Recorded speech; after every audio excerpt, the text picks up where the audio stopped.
590. Shop us, you'll say. Yeah, that's how you can join us in the conversation.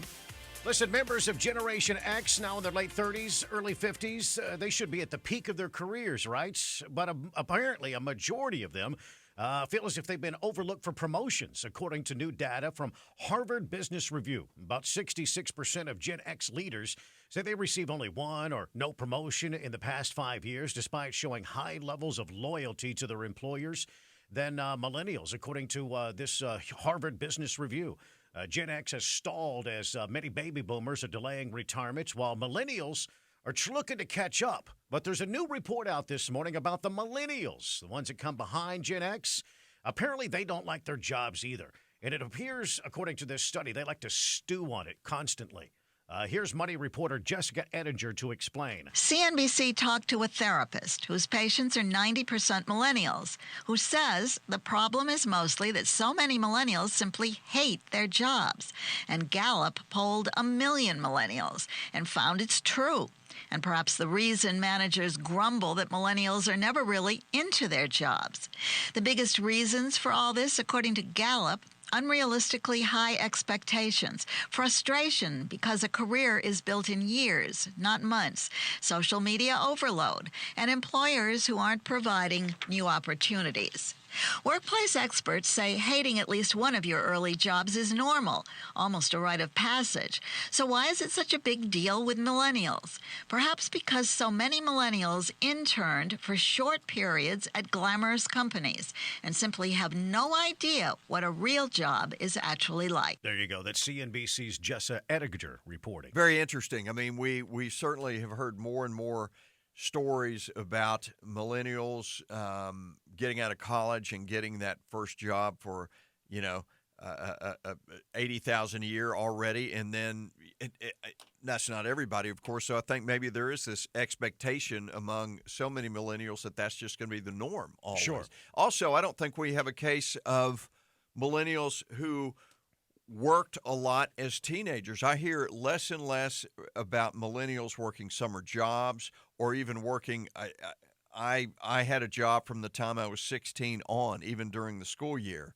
I've worked solid since I was 16, and I don't think that is the case as much anymore. So I'm wondering. I don't know this for a fact, but I'm just wondering if the job force to a lot of millennials might be some kind of a shock to their system. Yeah. Period. What was that first job you had at 16? It was. Oh no, I take that back. My first job was at 12, and that was walking dogs at the Canine Hilton, Cactus Park's Canine Hilton. That was the family business. Yeah, that was. In fact, that's where my lifelong life of nepotism began.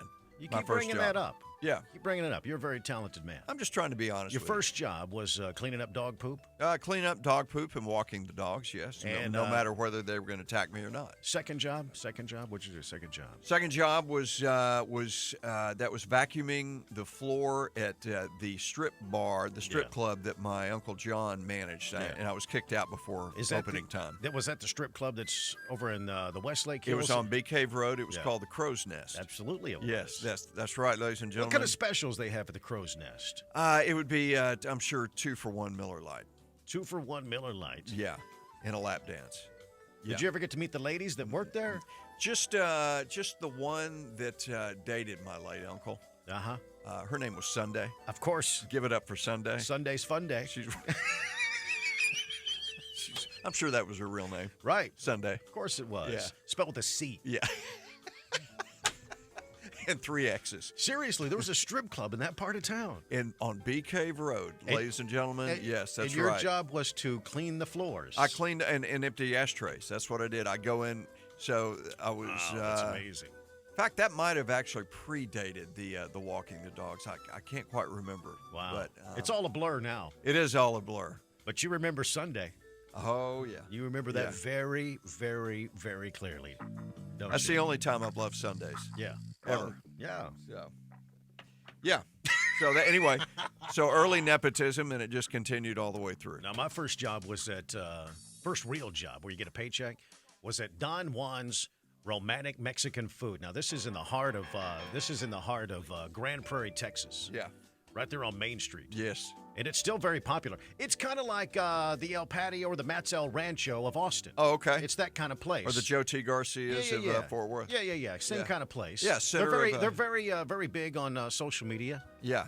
Don Juan's romantic Mexican food. And now, what makes it romantic? I don't know. Yeah, There's really not a whole lot romantic about it. What's romantic about an enchilada? First day on the job, my job was to go out and change the jalapeno tray out front where the silverware was. Uh-huh. You know, you got all your condiments there. You know, you got your silverware, you got your napkins. Yeah. You got your hot sauces, you got your jalapenos, forks, and knives. Come on.